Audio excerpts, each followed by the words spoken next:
Welcome back to NZ Diagnostics. Today I want to go over a common problem I've been seeing on Toyota Tundras, and it's followed by a lot of faults on the dash, talking about trailer, brake warning, all your ABS, VSC lights are on the dash. Kyler, show me that. Send him a picture, it'll show you what it looks like. If your dash is lit up like this, with all those lights on there,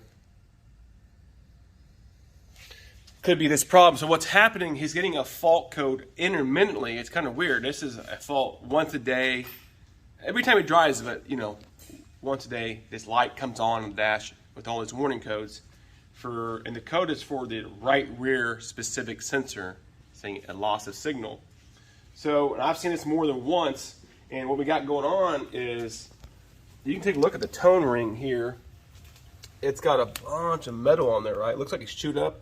But Kyler brought out, he believes that there's bearing material collecting on this, which is magnetic, and that's what's causing this buildup of this debris here. So here's a factory one. If you take it off, that's what this tone ring looks like.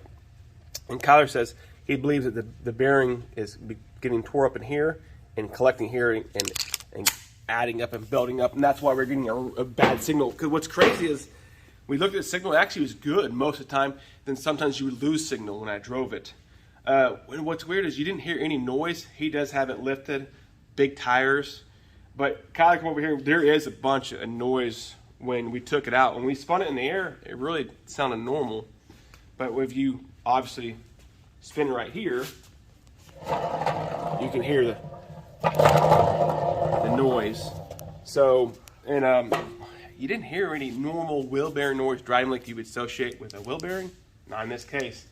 But I've seen this multiple times. Some of them have play in it.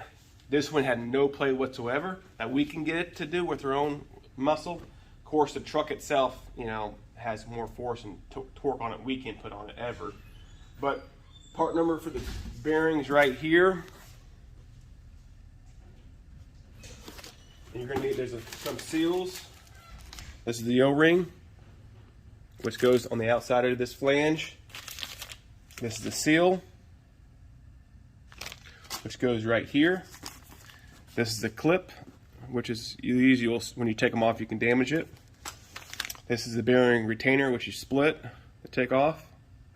It's not reusable. And this is the spacer. Okay, it's a conical spacer. It is side specific, so when you pay attention, we take it off, the side it goes. But I wanted to bring it up. I've been seeing it more and more on these Tundras. It's pretty common. Even though you have a bunch of lights, it could just be one problem. In this case, every time I've seen, it's always been a rear wheel bearing.